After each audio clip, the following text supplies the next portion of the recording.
नमस्कार, स्वागत, अभिवादन। मैं दुर्गेंद्र चौहान हूँ। आज पूरे भारत वासियों को बहुत सारी बधाई, ढेर सारी शुभकामनाएं, क्योंकि आज हम आबादी के लिहाज से दुनिया के सबसे ताकतवर मुल्क बन गए हैं। यानी भारत ने 73 सालों में पहली बार चीन को पछाड़ दिया है आबादी के लिहाज से, और हम सबसे ताकतवर मुल्क आज़ादी के हिसाब से, आबादी के हिसाब से बन गए हैं।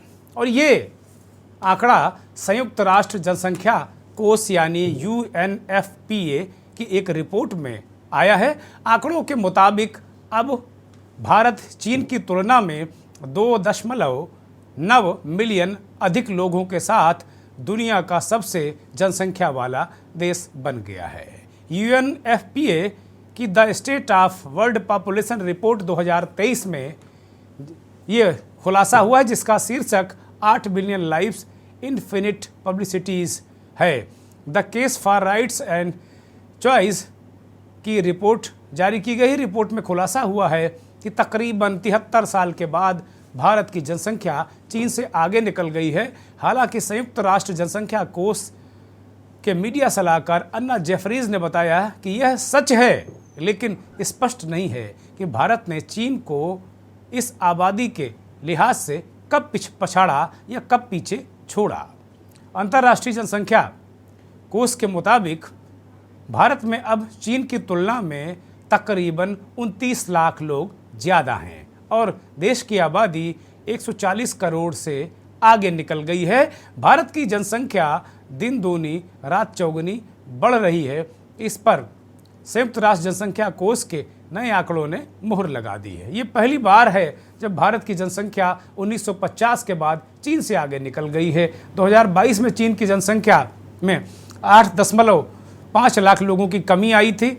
1961 के बाद पहली बार इस तरीके की गिरावट चीन में दर्ज की गई, यानी चीन की आबादी एक तरफ कम हो रही है और भारत की आबादी साल दर साल कहीं कभी 5.5%, कभी 0.8%, इस तरह लगातार बढ़ती रही है। रिपोर्ट के मुताबिक चीन लाइफ एक्सपेक्टेंसी यानी जीवन प्रत्याशा के मामले में भारत से बेहतर स्थिति में है। यानी कि जो आप जिंदगी से अपेक्षा रखते हैं उस मामले में चीन की स्थिति बेहतर है और भारतीयों के मुकाबले चीनी लंबा जीवन जीते हैं। चीन में महिलाओं की लाइफ एक्सपेक्टेंसी यानी जो जीवन में हम एक्सपेक्ट करते हैं, यानी उम्मीद करते हैं, यानी जो जीवन है वो लगभग यहाँ की जो चीन की जीवित रहने की आयु है महिलाओं की वो 82 और पुरुषों की 76 वर्ष है। वहीं भारत में महिलाओं के लिए 74 वर्ष ये औसत है और पुरुषों के लिए 71 वर्ष। अंतर्राष्ट्रीय जनसंख्या कोष की रिपोर्ट के मुताबिक भारत की आबादी 75%, भारत की माफ़ कीजिएगा 25% आबादी 0 से 14 वर्ष की है। इसी तरीके से 10 से 19 साल तक की आयु के 18% लोग यहाँ रहते हैं। 10 से 24 साल तक के लोग यहाँ 26% हैं और 15 से 64 साल तक के लोग यहाँ अगर देखा जाए तो 68% हैं और 65% से ऊपर लोग यानी साल माफ़ कीजिएगा 65 साल से ऊपर केवल मात्र यहाँ पर 7% लोग ही हैं। अगर चीन की बात करें तो वहाँ 65 वर्ष की आयु से ज़्यादा लगभग 20 करोड़ लोग हो गए हैं, यानी बड़ी संख्या है यहाँ। यानी कि चीन में वृद्धों की संख्या काफ़ी ज़्यादा है। चीन की 17% आबादी 0 से 14 आयु वर्ग में है। चीन में 10 से 19 साल तक की आयु के जो लोग हैं वो केवल 12% हैं। 10 से 24 साल आयु के जो लोग हैं वो 18% हैं और 15 से 64 साल तक आयु वर्ग के लोग 69% हैं और 65 वर्ष से ऊपर के लोग वहाँ 14% हैं। भारत में ये संख्या 7% है, जबकि वहाँ 14%, यानी 2 गुने का अंतर है। या यूँ कहें कि भारत चीन के मुकाबले ज़्यादा नौजवानों वाला देश है। और इसी तरीके से कुल मिलाकर अगर देखा जाए तो भारत दुनिया की तीसरी सबसे बड़ी अर्थव्यवस्था है। आबादी के हिसाब से दुनिया का 5वां सबसे बड़ा देश भी बनने के करीब है, अगर अर्थव्यवस्था के हिसाब से देखा जाए, जो कि पूरे यूरोप, अफ्रीका और अमेरिका की आबादी कुल मिलाकर अगर देखा जाए तो ये आबादी, बार बार आबादी का जिक्र होता है और एक अनुमान के मुताबिक 2050 तक भारत की आबादी 166.80 करोड़ हो जाएगी, ऐसा आंकड़ा है। जबकि चीन की आबादी घटकर 131.70 करोड़ रह जाएगी।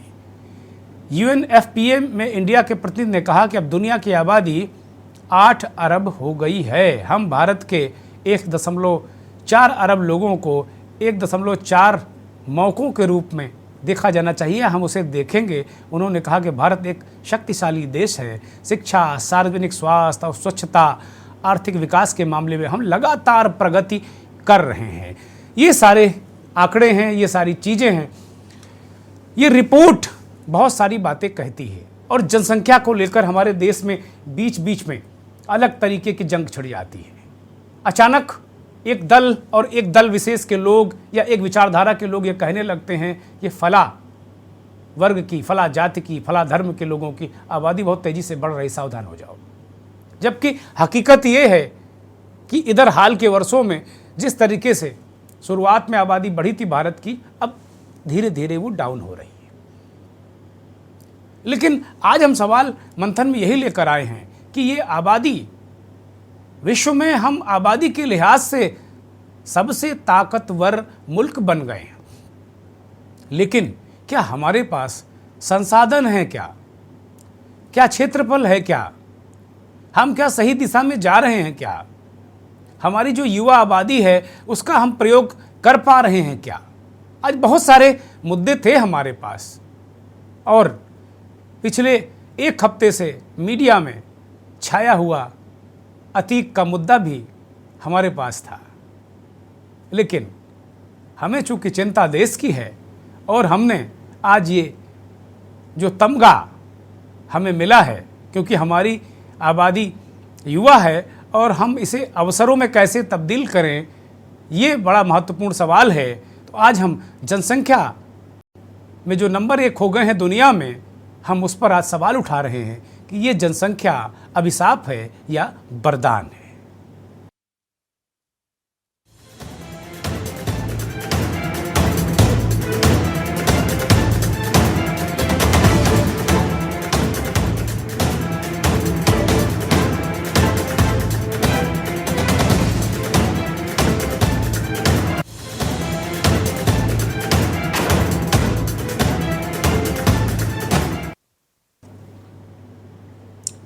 आबादी अभिशाप या वरदान, इसको लेकर बहुत वर्षों से ये चर्चा चलती रही है और बार बार ये दलील दी जाती रही है कि हमारी जो जनसंख्या है, वो हमारे लोग जो हैं वो युवा हैं और चीन बूढ़ा हो रहा है, वहाँ बुज़ुर्गों की तादाद ज़्यादा है। वहाँ स्थितियाँ ये हैं कि लोग अब बुजुर्गों की देख रेख करना युवाओं के लिए बड़ा मुश्किल काम हो पा रहा है। बहुत मुश्किलें आ रही हैं क्योंकि वहाँ कमाने वाले लोग कम होते जा रहे हैं। शारीरिक पेंशनर की संख्या बहुत ज़्यादा है, यानी यूँ कहें कि जो रिटायर्ड लोगों की संख्या बहुत ज़्यादा है।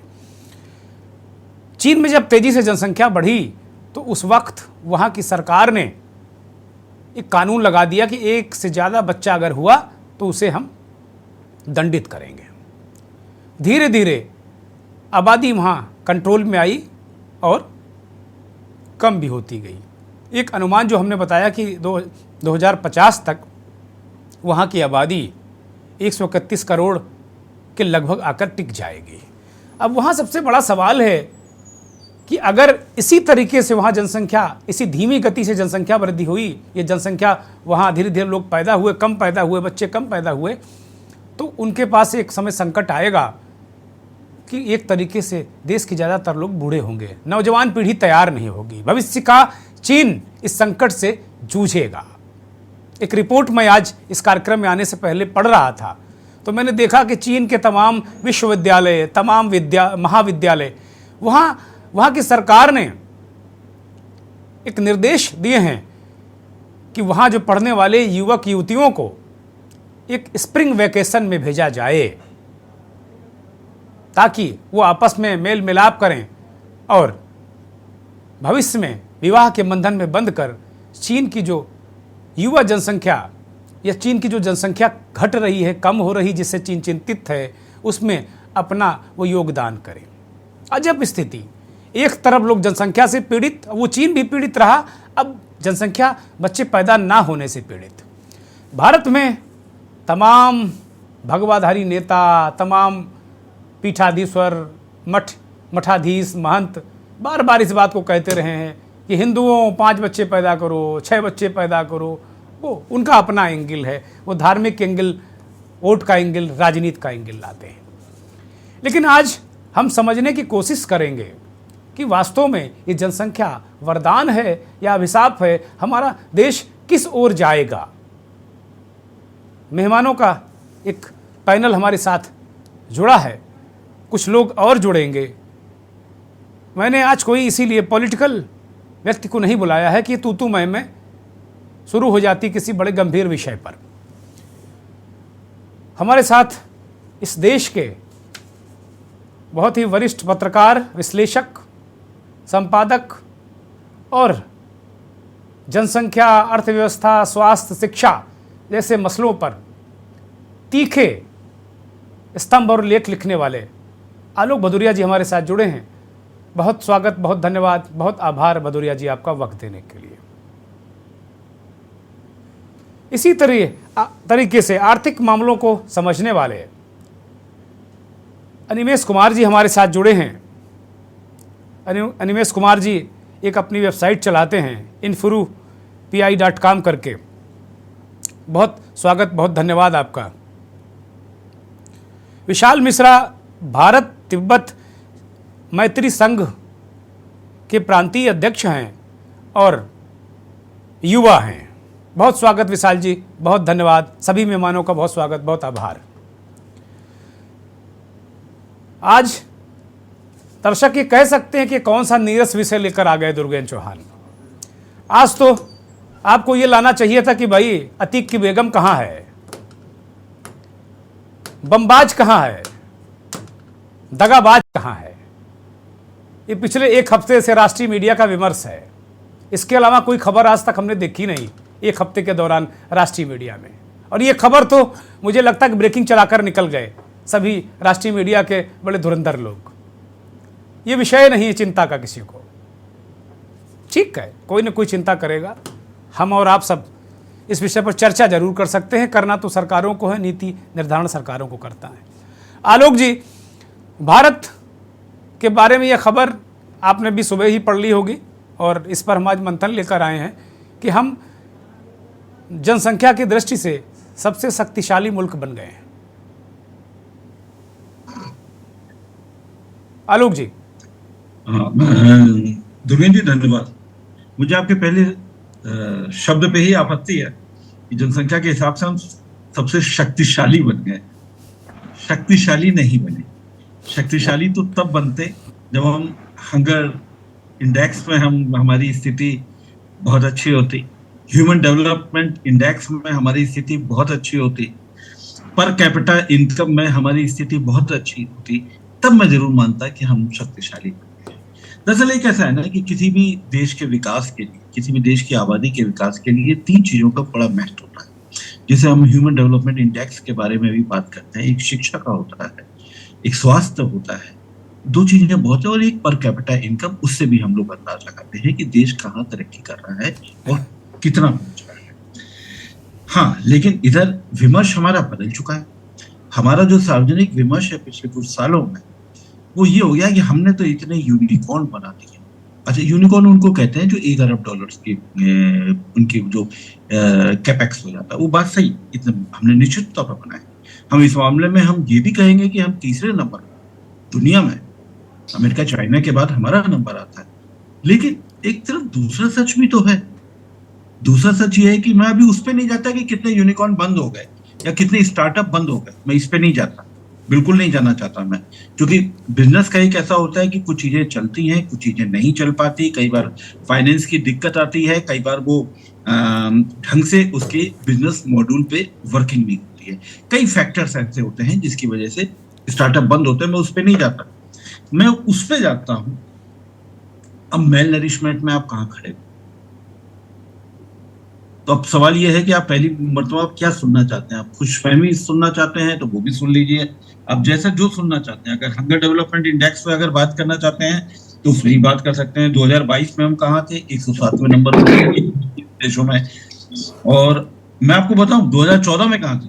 2014 में हमारा नंबर था 55, 120 देशों में। और आज हम कहाँ खड़े हैं, आज हमें 107 नंबर पे। ये हम बात कर रहे हैं हंगर इंडेक्स की। पॉवर्टी इंडेक्स की आप बात करें तो जो 23 करोड़ का फिगर है 2022 में, दुनिया का सबसे बड़ा फिगर है। एक आप तरफ बात करते हैं कि डेमोग्राफिक डिविडेंड की बात करते हैं, तो वहां हम ये भी कहेंगे कि इसका एक दूसरा पहलू यह है कि 23 करोड़ लोग, वो भी संख्या बड़ी हो जाती है जब देश की आबादी बड़ी है। तो 23 करोड़ लोग आपके पॉवर्टी इंडेक्स में आप कहाँ पे हैं। अब थोड़ा सा अगर और हम आगे चले, मेल नरिश में, कुपोषण जिसको हम कहते हैं, कुपोषण में भी हम दुनिया में सबसे बड़े हैं। हमको इस पे भी बात करनी चाहिए।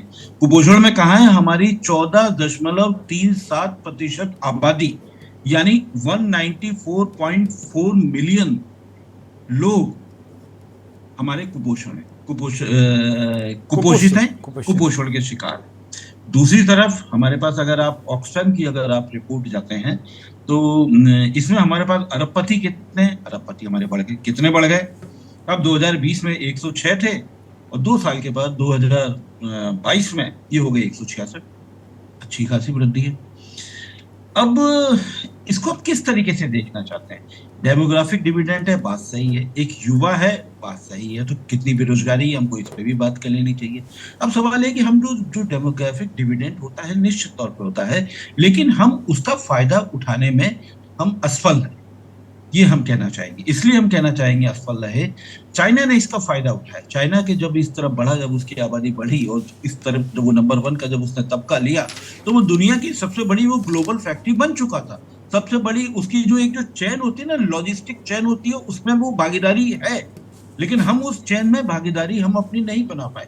इसलिए नहीं बना पाए क्योंकि जो हमारा जो एक एक्सपोर्ट का जो रहता है या जो आईटी एनेबल्ड जो रहता है, उसमें एक एक सेकंड्स का महत्व है, एक एक मिनट का, एक एक घंटे का महत्व है कि हम अपने जो ग्लोबल जो मैन्युफैक्चरिंग होती है उसमें हमारी भागीदारी की क्या पोजीशन है। ये चीज हमको देखने वाली बात होगी। तो सिर्फ आबादी के आधार पर खुश होना ठीक है, आप खुश हो लीजिए, लेकिन आबादी के साथ में कुछ समस्याएं भी मिलती हैं, उसको हमको देखना पड़ेगा। कि हमारे पास एक और सवाल है, मैं कहूंगा उसके बाद सेकंड फेज में मैं जाऊंगा। मैं कहूंगा कि हम लोगों में नीतियों की एक निरंतरता का एक अभाव। हम अगर वर्ल्ड का सबसे बड़ा अगर एफडीआई की बात करते हैं, तो हम लोग अगर अमेजोन की बात करें, वॉलमार्ट की बात करें, तो हमने किया क्या उसके बाद। अंततः हमने खेल के नियम बदल डाले। हम हर चीज में यही करते हैं, हम हर चीज में यही करते हैं। हमको यही नहीं पता क्या होता है कि अगर हम दुनिया में अगर एक्सपोर्ट ओरिएंटेड अगर इकोनॉमी नहीं बनाएंगे तो इसका लाभ सब तक नहीं पहुंच पाएगा। अभी हम विशुद्ध तौर पर एक तो कैपिटलिज्म पर हम लोग चले गए थे, और इधर कुछ सालों में तो हम क्रोनिक कैपिटलिज्म पर चले गए थे। कैपिटलिज्म का मतलब यही है कि कुछ एक समृद्ध होंगे तो वो समृद्धि रिस्क रिस्क कर नीचे तक पहुंचेगी, लेकिन तब तक बहुत देर हो जाएगी। और हम कितने समृद्ध हुए हैं, नीतियों का क्या इसका है, इसका हमको ये भी देखना पड़ेगा। हम कॉर्पोरेट टैक्स में एक बार हम 1 लाख करोड़ से ऊपर की ज्यादा हम उनको हर साल की हमको चपत लगती है, हमने उसको कॉर्पोरेट की टैक्स की छूट ये सब मिलाकर हमने 1,74,000 करोड़ रुपए दे दी कॉर्पोरेट टैक्स में छूट। लेकिन उसका अंततः हुआ क्या, हमको ये भी ध्यान रखना पड़ेगा कि हमारे पास विलफुल डिफॉल्टर्स की संख्या कितनी थी, कितनी बढ़ गई। मैं अभी आपको इसका एक आंकड़ा देता हूँ छोटा सा, फिर मैं आपको अपनी बात खत्म कर रहा हूँ सेकंड पेज के। एक विलफुल डिफॉल्टर का आंकड़ा आपके पास मुझे पहुंचना चाहिए, अगर आपके पाठक बड़े जागरूक हैं। मैंने एक चीज ये भी महसूस कर ली है जी वो, तो विलफुल डिफॉल्टर मैं चलिए मैं आपको सेकंड फेज में निकाल दूंगा, इस समय मेरे को वो मिल नहीं रहा है वो। ठीक है, मैं अविनेश जी के पास जाऊंगा। आलोक जी ने बहुत सारी बातें कही और आलोक जी कह रहे हैं कि जो मैंने कहा ना कि आज हम आबादी के लिहाज से नंबर 1 हो गए। आलोक जी कह रहे हैं कि मुझे एतराज है। भाई ये दौर ही ऐसा है, ये दौर ही विश्वगुरु बनने का है। अगर आबादी बढ़ी तो खुश होना पड़ेगा आलोक जी, इसमें भी हम विश्वगुरु बन गए, आगे बढ़ गए। क्योंकि हमारे पास जो आप कह रहे हैं ना कि वो डिविडेंड है, एक डेमोग्राफिक डिविडेंड हमारे पास है, एक हमारे पास एक एज है कि हमारा जो आबादी युवा है वो कमा रही हो, चीन के लोग बूढ़े हो रहे हैं। लेकिन जो मुद्दे आपने उठाए, अगर आबादी बढ़ी है तो उन मुद्दों पर भी बात कि ये बिना कुछ हो ही नहीं सकता, उसका लाभ हो नहीं सकता। आपने कहा कि चीन ग्लोबल फैक्ट्री बनी, जाहिर सी बात है, तो इसीलिए उसका डंका बजा। अविनेश जी, आप इसे किस तरह देखते हैं, अभिशाप, वरदान या कुछ और? और आप शुरू करें इससे पहले मैं परिचय करा दूं, संजय सिंह हमारे साथ जुड़े हैं, विश्लेषक हैं, बहुत सारे मामलों को ये विश्लेषित करते रहते हैं। संजय जी, बहुत स्वागत, बहुत धन्यवाद आपका। अविनेश जी। थैंक यू दुर्गेंद्र जी। सबसे पहले तो मैं इस चीज के लिए बधाई देता हूं कि इन्फ्लेशन वाली जो आपने लास्ट टॉपिक करी थी, और उस समय भी आलोक जी थे वहां पे, और मुझे याद आ रहा है उनकी पॉइंट्स बड़े अच्छे थे, और उसी को आपने कंटिन्यूटी में जो लिंक दिया है ये पॉपुलेशन का, ये दोनों बड़ा अच्छा जोड़ मेल खाती है, और ये चर्चा आपने बड़ा इंपॉर्टेंट पिक किया है। और आलोक जी की मैं बहुत सारी बातों को पिछली बार भी सुना था इन्फ्लेशन वाले में सर, और इस बार भी मैं इनके पॉइंट देख रहा हूँ, तो बड़ा नजरिया इनका अच्छा, डिफरेंट और रूट लेवल का होता है। सो पहले तो मैं ये कहूंगा कि जो पॉइंट्स इन्होंने कही आबादी में, वो बड़ा इंपॉर्टेंट होता है, पॉपुलेशन में वो इंपॉर्टेंट होता है कि आपकी आबादी एक्सपेंशन हो कैसी रही है, मतलब किस प्रकार की आबादी बढ़ रही है।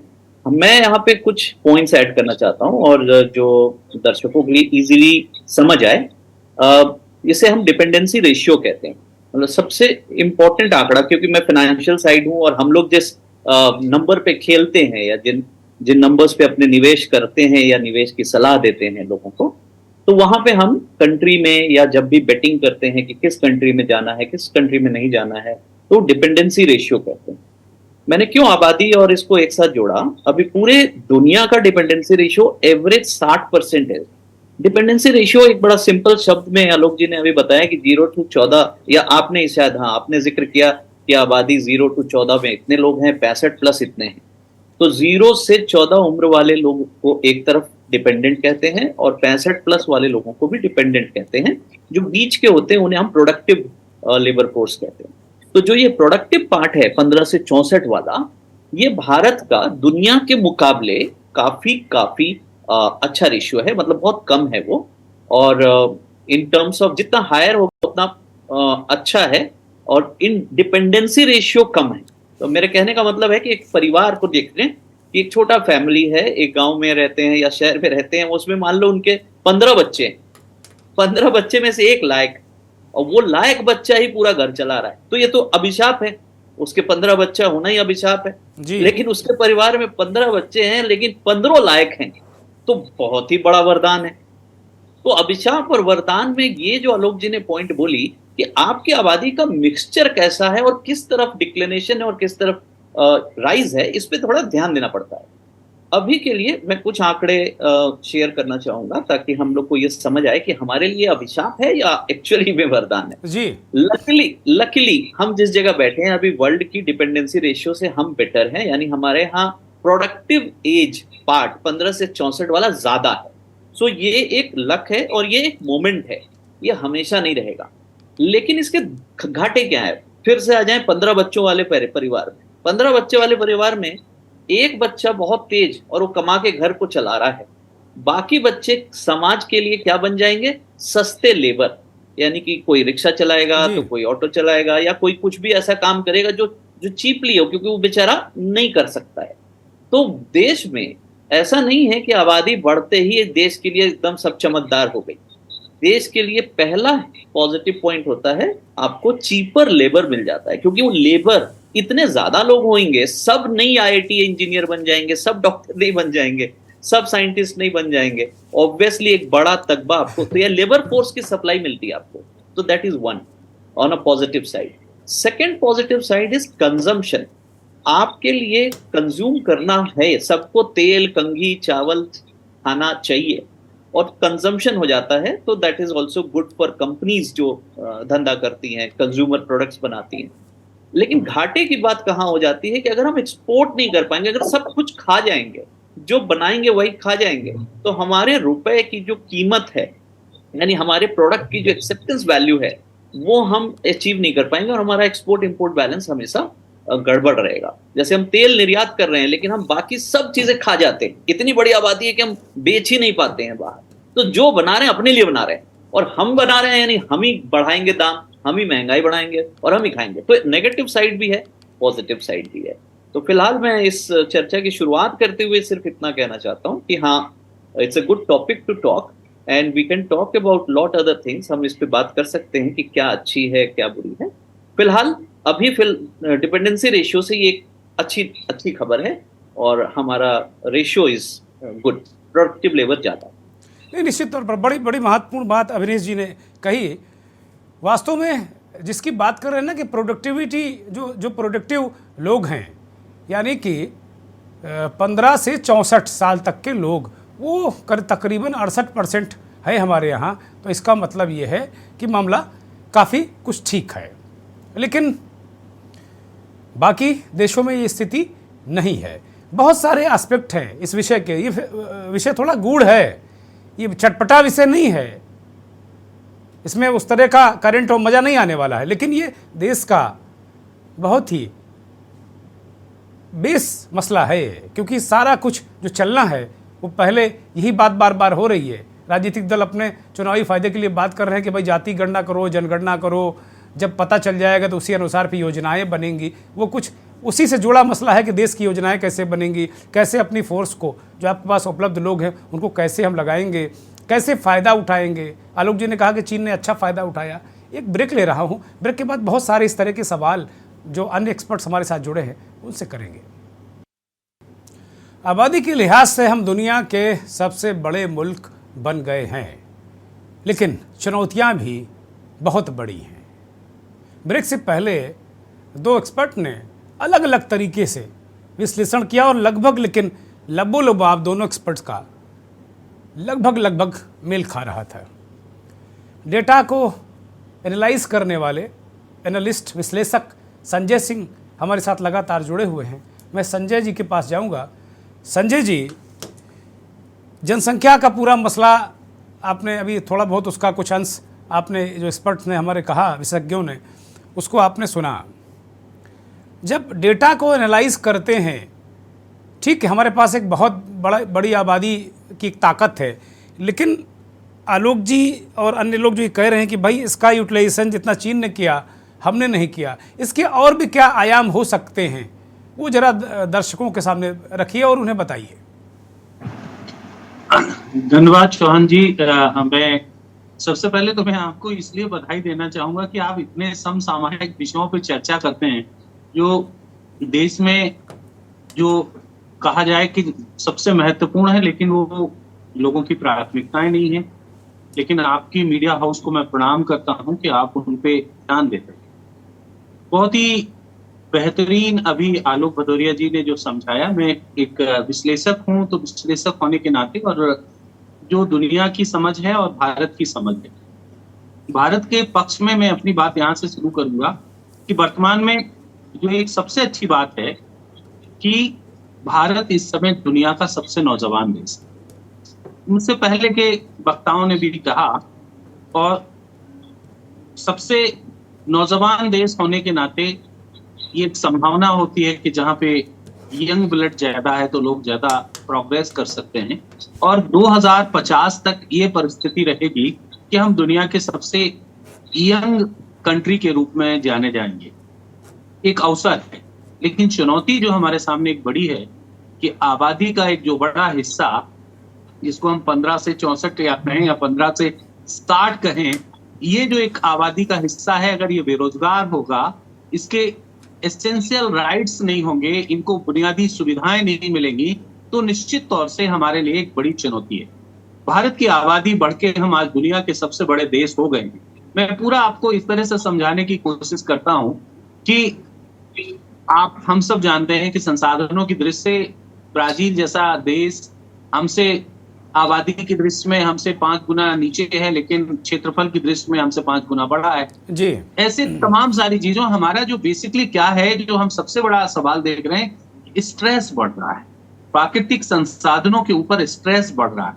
हमारे सामने जो बड़ी चुनौती आने वाली है, मैं इस चर्चा में यहाँ पे बताना चाहूंगा कि वो हमारे सामने जो चुनौती है वो है पानी की। जो जिस तरह से ये डिबेट जल पे नहीं है, लेकिन आने वाले दिनों में जिस तरह से दुनिया में हम सबसे ज्यादा पानी का उत्खनन करने वाले देश हैं, भूगर्भीय जल पे हमारी अंडरग्राउंड वाटर पे डिपेंडेंसी ज्यादा है, और एग्रीकल्चर में भी हमें प्रोडक्शन, क्योंकि इतनी बड़ी आबादी का पेट भरना है तो हमें प्रोडक्शन चाहिए ही चाहिए होगा।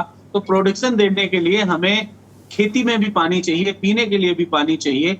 और जिस तरह से हम देख रहे हैं कि ये दबाव जो प्राकृतिक संसाधनों पे पड़ेगा, उसका असर सबसे ज्यादा हमें जो एक तरह से कमजोर तबका है उसके ऊपर सबसे ज्यादा प्रभाव दिखाई देगा।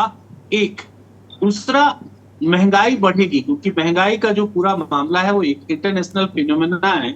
और वो जिस तरह से ये बड़ी चर्चा है, जिस दिन आप महंगाई पे रखेंगे उस दिन हम तमाम सारे आंकड़े रखेंगे। अब कोई भी सरकार, ये वैश्विक जो महंगाई है इसका असर निश्चित तौर से बहुत ज्यादा होगा। महंगाई को कम करने के लिए कुछ काम भी होंगे। अभी जैसे आपको उदाहरण के तौर पे बताऊं कि मैं किसान के साथ कभी कभी चर्चा होती है और तमाम सारी चीजों पे। सरसों का तेल पिछले दिनों बहुत महंगा था, भारत सरकार ने इतना ज्यादा पाम ऑयल आयात किया कि इस साल ये हालत है कि सरसों के व्यापारी और सरसों का मार्केट पूरे देश में इस बार बम्पर सरसों का उत्पादन हुआ, और उत्पादन होने के बाद में मार्केट इतना डाउन हो गया। तो ये जो इस तरह की परिस्थितियां हैं, ये परिस्थितियां हमें इस तरह से बताती हैं कि हम चीजें करेंगे और लोग सॉल्यूशंस की तरफ जाएंगे। तो चुनौतियां हमारे सामने बहुत हैं। दूसरी तरफ जनसंख्या के दबाव के कारण लॉ एंड ऑर्डर एक बड़ी चुनौती होगी हमारे सामने, क्योंकि हम संगठित क्षेत्र में रोजगार हम 4% कुल हमारे पास अवसर है, वो भी हम तमाम सारी चीजों के बाद घटाए हैं। असंगठित क्षेत्र के रोजगार के अवसर भी घट रहे हैं, क्योंकि बहुत ही मैकेनाइज पूरा एक सिस्टम आ रहा है और उसके कारण निश्चित तौर से अवसर घटेंगे। दूसरी तरफ ये महंगाई बढ़ने के कारण और तमाम सारी चीजें, क्योंकि लोगों के पास जो घरों में कामकाजी लोगों के लिए भी अवसर घट रहे हैं। यहाँ तक आप ये देखिएगा कि जितने भी लोग मेट और सर्वेंट्स या ड्राइवर्स रखने की तरफ है, इस डेटा का अगर एक एनालिसिस किया जाए, हाल के दिनों में लोगों की इतनी महंगाई हुई कि उसके बाद लोगों ने उनके जगह कटौती कर रहे हैं। तो ये जो कटौती का सिलसिला है वो बढ़ रहा है। इससे क्या है, बेरोजगारी बढ़ेगी, और बेरोजगारी बढ़ने से क्या होगा कि और भी तमाम तरह की जो चुनौतियां हैं वो हमारे सामने हैं।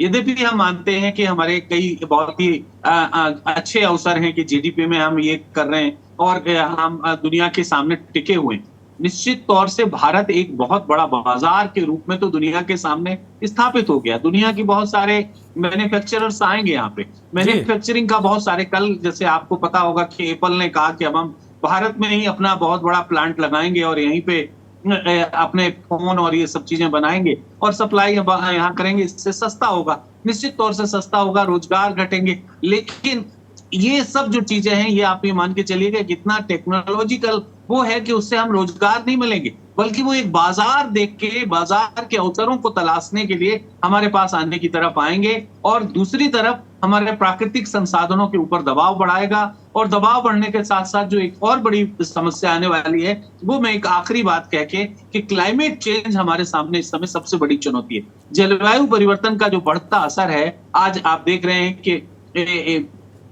हीट वेव किस तरह से रोज येलो अलर्ट करना पड़ रहा है। बरसात इस साल आप देखिएगा, अगर फरवरी के बाद से मार्च और अप्रैल तक हर दूसरे दिन तीसरे दिन कभी बादल होते हैं, कहीं ओले होते हैं, कहीं कुछ होते हैं। एलिनो ईयर है, ड्राउट की सिचुएशन हमें पहले दिख रही। तो ये जो नेचुरल कैलामिटी का दौर है, ये हमारे लिए और संकट पैदा करेगा। और ऐसे में हम ये बुनियादी सुविधाएं और लोगों को एक अच्छा सुशासन दे पाए, ये सरकारों के लिए आने वाले दिनों में सबसे बड़ी चुनौती है। अभी भारत के सामने मैं बहुत ही धन्यवाद देना चाहूंगा कि भदौरिया साहब को, कि जिस तरह से उन्होंने तथ्यात्मक ढंग से रखा कि हम बहुत एक बड़े बाजार के रूप में तो देखे जा रहे हैं, लेकिन हंगर इंडेक्स में, कुपोषण के इंडेक्स में, बेरोजगारी के इंडेक्स में हमारी हालत खराब होती जा रही है। और खराब बात को जब लोग आंकड़ों के साथ रखने की कोशिश करते हैं तो कई बार सच जो है वो बहुत कड़वा लगता है। लोग सुनना पसंद नहीं करते हैं कि आप निश्चित तौर से भारत की जो एक तरह से भारत के देश के बारे में आप ये बदनामी कर रहे हैं देश की, कि ऐसे हो रहा वैसे हो रहा। लेकिन जो बुनियादी तत्व हैं, आज आप देखें कि निश्चित तौर से जो एक तबका है समाज का, जो सबसे निर्धनतम तबका है, उसके रोजगार के अवसर घट रहे हैं, उसके ऊपर महंगाई का असर ज्यादा है, और महंगाई के असर होने के कारण उनके जो एक तरह से जीवन जीने का तरीका है वो भी कठिन होता चला जा रहा है। हेल्थ में अभी आपको देखना पड़ेगा कि हेल्थ, जब हमारे पास आबादी इतनी बढ़ रही तो हमें हेल्थ सुविधाओं का जो एक पूरा इंफ्रास्ट्रक्चर है वो देना पड़ेगा। चुनौतियां बहुत हैं, इसका मतलब संजय जी जिस तरीके से आप बता रहे हैं बहुत सारी चुनौतियां हैं। आपने कुछ नई चुनौतियां बता दी, पानी की जंग है, महंगाई की जंग है, रोजगार की जंग है। 4% संगठित रोजगार ही हैं, बाकी असंगठित क्षेत्र में धीरे धीरे करके बहुत अवसर कम होते जा रहे हैं, मशीनें जगह ले रही हैं। हम लोग खुश हो रहे हैं जिस एप्पल की बात कर रहे हैं। मैं कल देख रहा था राष्ट्रीय मीडिया में, ऐसा लग रहा था कि वाह, लग रहा सेंटा क्लॉज आ गया और बिल्कुल सेंटा क्लॉज ने जगह जगह बिल्कुल बांट दी रेवड़ियाँ, पूरा भारत प्रसन्न हो गया। ऐसा लग रहा था, हमने तो फील किया करे क्या आ गया, ये कौन सी चीज़ है एप्पल भाई। हमें लगा कुछ 2-4 फ़ोन हमारे भी घर में आ गए, इतना मैं भी खुश हो गया। लेकिन आज जब ये बातें बता रहे हैं आप, तो मुझे लग रहा है कि बहुत सारे अवसर जाने वाले हैं, बहुत सारी दिक्कतें हैं। जलवायु परिवर्तन ही बहुत बड़ी समस्या है, और सबसे बड़ी समस्या इस देश में ये है कि अगर आप बोलेंगे तो मुकदमा लिख जाएगा आपके खिलाफ। सबसे बड़ी समस्या अब ये हो गई है। विशाल मिश्रा हमारे साथ जुड़े हैं, युवा हैं, भारत तिब्बत मैत्री संघ के प्रांतीय अध्यक्ष हैं और तमाम युवाओं के बीच जाते रहते हैं, यात्राएं होती रहती हैं। और एक अलग तरीके के मैत्री संघों से जुड़े लोग, उनका एक मिजाज अलग होता है, वो अलग तरीके से देश को देखते हैं, दुनिया को देखते हैं। विशाल भाई, इस जनसंख्या को आप किस तरह देख रहे हैं? सर, अभी आपने मेरे आने जाने और ट्रैवल करने की बात कही। मैं कल ही ट्रैवल कर रहा था, दिल्ली से वापस लखनऊ की तरफ आ रहा था। मेरी बगल की सीट पे एक लड़का बैठा हुआ था, वो 6,500 रुपए प्रतिमाह पे नौकरी करता था जालंधर। 6,500 रुपए, ना उसको खाना मिलता था, ना उसको रहने की जगह मिलती थी। 6,500 रुपए में एक व्यक्ति को जो पैसा मिल रहा है, वो इसी 15 से 64 साल की उम्र के जो लोग हैं, जिसके हम बड़ा गुमान करते हैं कि हम युवा हैं, वो उसी कैटेगरी में से था। पहली बात, वो जो युवा है जिसपे हम बड़ा फक्र कर रहे हैं, तो हमारे पास एक ही फक्र का पॉइंट है बढ़ती आबादी में कि हम युवा देश हैं। हम ये कब तक युवा रहेंगे, या इस युवा लेवल को मेंटेन करने के लिए हमें क्या आबादी और बढ़ानी पड़ेगी? कितनी आबादी बढ़ाएगी? हाँ, चीन बढ़ा रहा है, चीन बढ़ा रहा है। चीन में अभी जैसा मैंने बताया कि वहाँ कॉलेजों में, विश्वविद्यालयों में कहा गया एक स्प्रिंग वैकेशन देते हैं कि जाओ भाई, लड़की लड़के लोग मिलें, आपस में शादी करें और आबादी बढ़ाएं। इस तरीके का वो कर रहे हैं। और यहाँ जो बात है कि 2050 तक ही हम रहेंगे, जैसा भी एक्सपर्ट कह रहे हैं, युवा, उसके बाद फिर हम बूढ़े होंगे। कंटिन्यू करिए अपनी बात विशाल। फिर हम क्या करेंगे उनका? हम गोली मार देंगे? या चीन तो हमसे 3 गुना बड़ा है ना, अमेरिका हमसे 3 गुना बड़ा है। और क्या ज्यादा बड़ी जनसंख्या ही आपके अर्थव्यवस्था को डिस्ट्राइब करती है? इजराइल की आप बात नहीं करेंगे, आप और छोटे देशों की बात नहीं करेंगे, आप ऑस्ट्रेलिया की बात नहीं करेंगे। हम कहाँ हैं? हम सिर्फ बातें कर रहे हैं एक बेवजह। हम खुश हैं कि हमारी जनसंख्या बढ़ गई है, हम युवा हैं। और किस बात की? हमारा EWS सेक्शन ही सबसे ज्यादा युवा है, जिसके पास काम नहीं है, जो स्किल्ड नहीं है, जिसके पास एक वक्त की रोटी जुटाना बहुत मुश्किल काम है। अभी जैसा एक सर ने बताया कि परिवार में 15 लोग हैं, एक कमा रहा है, 14 क्या, वो 14 युवा है लेकिन बेकार है, उनका होना ना होना बराबर है। हम कब अपने को स्किल्ड करेंगे? और ये कोई लॉजिक नहीं है कि आपकी जनसंख्या बहुत ज्यादा है तो आप बहुत शक्तिशाली हैं, ये कोई लॉजिक नहीं है। जनसंख्या बढ़ाना और बढ़ना सिर्फ हमारा नुकसान है। हम जिसको झेल रहे हैं, कोरोना आया, हमारे पास बेड्स नहीं होते थे, ऑक्सीजन नहीं होती थी, हमने उस चीज को झेला। पानी हम गंदा पी रहे हैं, आर्सेनिक की मात्रा बढ़ती जा रही है, लोगों में कैंसर हो रहा है। हम किस बात पे फक्र कर रहे हैं? मुझे तो लगता है कि ये एक बढ़ती जनसंख्या सिर्फ हमारे लिए अभिशाप है, और बहुत गहरा अभिशाप है। मैं इसको किसी धर्म से नहीं जोड़ूंगा। मैं ऐसे लोगों को जानता हूँ जो हिंदू परिवार से आते हैं, जिनके घर में 8-8 बच्चे हैं। मैं ऐसे मुस्लिम लोगों को भी जानता हूँ जिनके घर में 8 बच्चे हैं। तो पढ़े लिखे लोग क्या 2-2 बच्चे भी या 1-1 बच्चे भी हैं? ये कोई जातिगत नहीं, ये सीधा हमारी सोच पे हमला करता है। मैं 2004 में स्टूडेंट था, तब ये क्या कहते, धर्म आधारित जनगणना की बात हुई थी। मैं ऐसे पढ़े लिखे लोगों से मिला था जिनके पास बेवजह की बातें थी। कोई कांग्रेस को कोसता था, कोई किसी को कोसता था। उसी समय एक बड़ा हिंदूवादी संगठन है, उन्होंने भी डिक्लेयर कर दिया कि आइए आप भी बच्चे पैदा करिए, जनसंख्या बढ़ाइए। क्यों? क्योंकि हमें खतरा है। हमें खतरा नहीं है, हमें जनसंख्या वृद्धि को रोकने के लिए कानून लाना है। आप भाजपा सरकार से हम लोग उम्मीद करते हुए कानून लाएगी, इसके लिए किसी को बुरा नहीं मानना चाहिए। और जो पढ़े लिखे लोग वो चीज को समझेंगे, जो नहीं समझ रहा है वो ऐसा पढ़ा लिखा तबका हो सकता है जिससे डिग्री हासिल कर लियो। हमारे देश में डिग्री हासिल करना बहुत बड़ा काम नहीं है, आराम से मिल जाती है। और उन लोगों को जोड़ घटाना भी नहीं आता जो ग्रेजुएशन कर लेते हैं। उस आदमी से हम उम्मीद नहीं कर सकते वो समझेगा जनसंख्या के क्या नुकसान है। मेरे घर में काफी ऐसे लोग काम करते हैं जो बैचलर हैं, वो आज भी गाड़ी साफ करने का काम करते हैं या मेरे घर में आके बर्तन साफ करने का काम करते हैं। मैं उनसे क्या उम्मीद करूं, जो पानी बहाते रहते हैं, मैं उनको क्या समझाऊं बैठ के। तो जो ईट, और अभी थोड़ी देर पहले आपने बताया कि हमारे देश में जो अरबपतियों की संख्या है वो करीब 125 से 250 की 50 खड़ा है। जनसंख्या किस लेवल पे बढ़ी है? करोड़ों में। हम किस बात पे खुश हो रहे हैं? अगर कोई खुश हो रहा है तो मुझे लगता है वो बेवकूफी है। मेरा इतना कहना, बाकी मेरे जितने आप इससे पहले जितने भी वरिष्ठ लोग हैं वो काफी सारी बातें कह चुके हैं। हमें जनसंख्या वृद्धि से सिर्फ नुकसान है, सिर्फ नुकसान और सिर्फ नुकसान। ठीक बात है आलोक जी। विशाल जी ने बहुत महत्वपूर्ण और खरी खरी बातें कही कि भाई अब खुश होने की ज़रूरत नहीं है। तो मुझे लगता है कि अब मेरी भी खुशी थोड़ी कम हो गई है। जो जितनी उत्साह के साथ में मैं आया था इस डिबेट में, अब डिबेट अंतिम चरण में जाते जाते मैं निराश तो नहीं हूँ, लेकिन खुशी कम हो गई है कि हम उसके अवसर नहीं कर पा रहे हैं। बहुत अन्य तरह की चीज़ें, अरबपतियों की बातें हुई। अब इतने पन्नों में इतनी बातें आप लोगों ने कह दी कि हमने इतना लिख लिया कि हम खुद ही नहीं पढ़ पा रहे हैं कि है क्या मामला।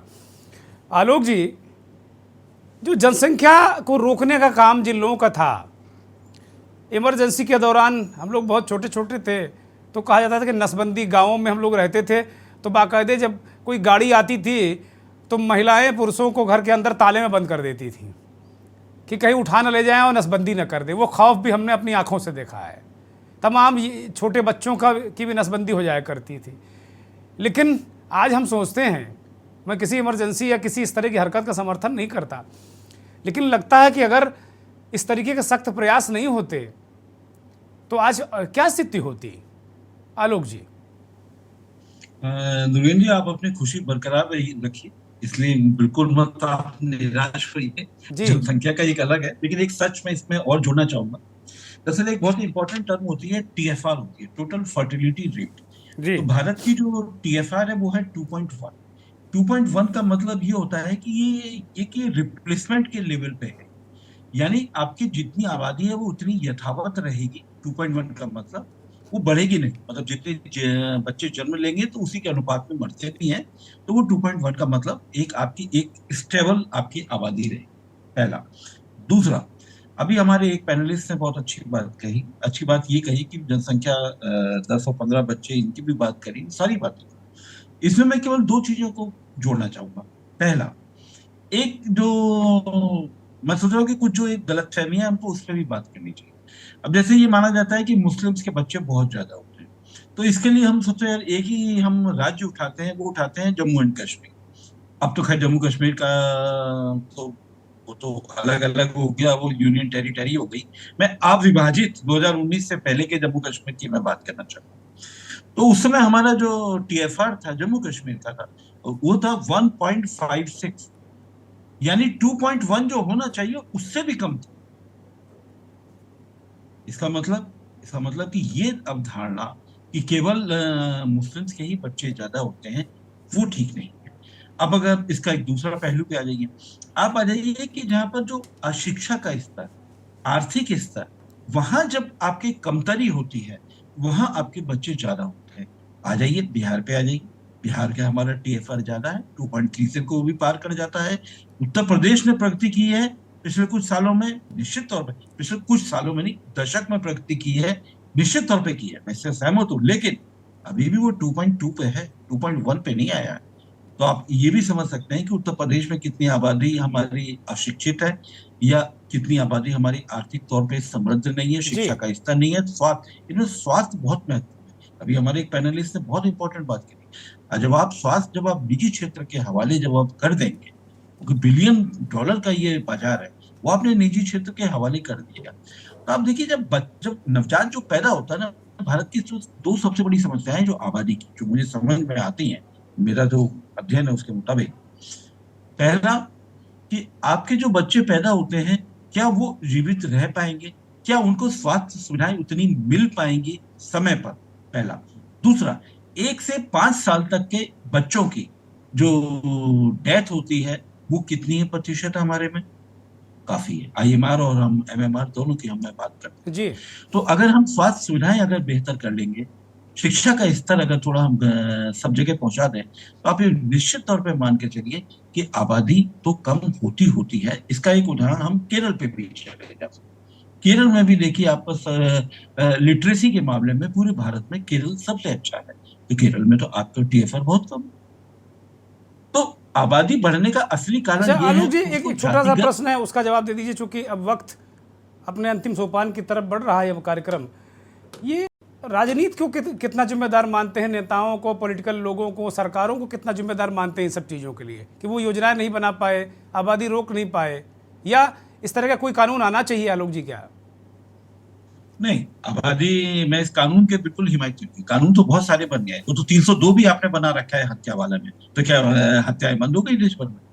आपने डॉरी का भी बहुत बड़ा कानून बना रखा है, आपने निर्भया पे भी बहुत सारे कानून बना रखे हैं, क्या खत्म हो गए?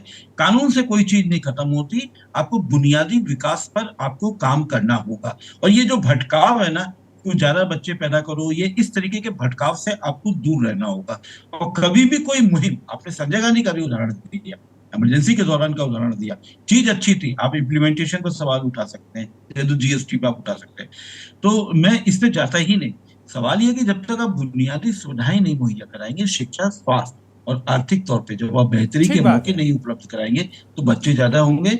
बाकी सब भटकाव है, मुख्य मुद्दे से बिल्कुल भटकाव है, इससे बचा जाना चाहिए। ठीक बात है। मैं अभिनेश जी के पास जाऊंगा। अभिनेश जी, आलोक जी ने कहा कि भाई कानून इससे काम नहीं चलेगा, कानून तो बहुत सारे हैं, बहुत सारी चीज़ें हैं। मूल चीज़ उन्होंने बताई कि भाई विकास, सारी चीज़ें इस तरीके की होनी चाहिए, और इसका जो जनसंख्या का यूटिलाइजेशन अच्छा होना चाहिए, रोजगार के अवसर पैदा करने चाहिए, बहुत सारी बातें हैं। लेकिन आप एक एक्सपर्ट के नाते, आर्थिक और मार्केट एक्सपर्ट के नाते क्या सोचते हैं? बहुत संक्षिप्त टिप्पणी में चाहूँगा। अनम्यूट करिए। हाँ, अगर क्विकली इस पे कमेंट करें तो यस, हम लोग तो अभी इसको पॉजिटिव न्यूज़ की तरह देख रहे हैं, और काफी इसका पॉजिटिव आउटपुट सोच के ही है। हम भी हर्षित हैं इस बात से। लेकिन चैलेंजेस को नज़रअंदाज नहीं करते हुए हम उसको देख रहे हैं कि जैसे इंफ्रास्ट्रक्चर हमारे देश में बढ़ रहा है, सड़कें बढ़ रही हैं, रोड बढ़ रही हैं। ऑन अ पॉजिटिव साइड हम सोच रहे हैं कि शायद गवर्नमेंट जो थोड़ी अलर्ट हो, थोड़ा वो, हम लोग तो बहुत लोअर लेवल पे हैं, हम उनको क्या एडवाइस दें, लेकिन हाँ, लेकिन जो एक्टिविटीज आसपास हो रही हैं उसको अगर हम देखें तो हमें बहुत ज़्यादा टेंशन नहीं हो रही है इस वक्त। सब देशों को होती है, समय लगता है, लेकिन जिस तरह इंफ्रास्ट्रक्चरल ग्रोथ हो रही है तो वो हमारे उस टेंशन को कवर कर सकती है। पानी का जहाँ तक बात है, ऑब्वियसली उसके बाद जल योजनाएं और वगैरह वगैरह बहुत सारी ऐसी योजनाएं चल रही हैं, वो कितनी सक्सेसफुल हो भगवान ठीक जाने। बात। बट हाँ, हर दिशा को छू दिया गया है, और इस आबादी के टेंशन से मुझे नहीं लगता कि सरकार निश्चिंत बैठी है। There are people who are working on it, और चीजें हो रही। हाँ, लेकिन अभी खुश होना ठीक है और लाजमी है, और हमारे लिए ये एक बड़ा बाजार। चलिए, कम से कम एक व्यक्ति हमारे साथ मिला तो। और अंत में आलोक जी ने भी कहा कि आप दुखी मत होइए, आप खुशी रहिए। विशाल के पास मैं जाऊंगा। एक त्वरित टिप्पणी विशाल की, कि एक युवा होने के नाते युवाओं की क्या भूमिका है इसमें कोई? विशाल। बहुत भूमिका है। थोड़ा वो रील बनाने से किनारे हटे और वो समझे कि देश किस तरफ जा रहा है। वो रील बनाए, जिस तरीके से बना रहा है, उन गरीबों की रील बनाए और दिखाए कि जब एक घर में 5 बच्चे होते हैं तो जो घर में कम अनाज होता है वो बराबर बट नहीं पाता है, पेट भर नहीं पाता है, लोग कुपोषित रह जाते हैं, उनके अगल बगल के बच्चे। लेकिन हमारा युवा भी रील बना रहा है देश में, वो रील बनाता रहेगा, और ये बहुत चिंता का विषय है। मुझे नहीं लगता कि, और आपने बात कही कि हम अच्छा कुछ होने का समय है, हम मेरे से पहले के जो स्पीकर थे, बट सर हम बाजार हैं क्या? हम क्या सामान खरीदने के लिए बने हैं? हमें सामान बेचना है दूसरे देशों को। हमें खरीदार मत बनाइए, हमें डंपिंग ग्राउंड मत बनाइए, हमें थोड़ा सा विकसित होने दीजिए। ऐप्स ला के हमारे युवा को बर्बाद किया जा रहा है, हम बर्बाद हो रहा, अभी और कुछ नहीं हो रहा सर इस देश। ठीक बात है, ठीक बात। खुश हो सकते, खुश हो लीजिए, मैं खुश नहीं। विशाल अंतिम समय तक खुश नहीं होंगे, ठीक है, वो उनका अधिकार है, लोकतांत्रिक अधिकार है, निजी अधिकार है। मैं संजय सिंह के पास जाऊंगा। फाइनल कमेंट बहुत कम शब्दों में, संजय सिंह।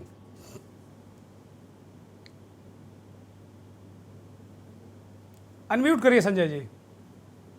पूरी चर्चा के बाद मुझे जो लग रहा है वो बहुत महत्वपूर्ण, जहां पे ये चर्चा, जिस निष्कर्ष पे आपने इतने महत्वपूर्ण ढंग से इसको एंकर किया और जहां पहुंचाया, मुझे लगता है कि आबादी के बढ़ते दबाव के कारण पॉलिसीज के लेवल पे अभी बहुत कुछ करने की जरूरत है। ये कह देना कि जो अभी चल रहा है वो ठीक है, नहीं। इसमें तीन चीजें हैं। एक तो गवर्नेंस के स्तर पे सरकार को बहुत संजीदगी से काम करने की जरूरत है, क्योंकि अगर गवर्नेंस ठीक होगा तो निश्चित तौर से लोगों का जो हक है वो उन तक पहुंचेगा। दूसरी बड़ी एक और महत्वपूर्ण बात है वो ये है कि एजुकेशन के स्टैंडर्ड्स को आपको बहुत अच्छा करना पड़ेगा। और तीसरा जो है वो हेल्थ सर्विसेज बहुत ठीक से लेने आनी पड़ेंगी। और इन सबको अगर हम लिंक करें तो यूरोप के देश और दुनिया के देशों की तरह हमको सोशल सिक्योरिटी की तरफ, सोशल सिक्योरिटी कैसे हम लोगों तक पहुंचा सकते हैं या उन्हें एहसास करा सकते हैं, ये कुछ महत्वपूर्ण सुझाव मेरे तरफ से हैं इस पूरी सी बढ़ती आबादी के दबाव को ध्यान में रखते हुए काम करने के। बहुत शुक्रिया सभी मेहमानों का, बहुत शुक्रिया आलोक जी, बहुत शुक्रिया विनेश जी, बहुत शुक्रिया संजय जी, विशाल जी, बहुत बहुत धन्यवाद आप सभी मेहमानों का।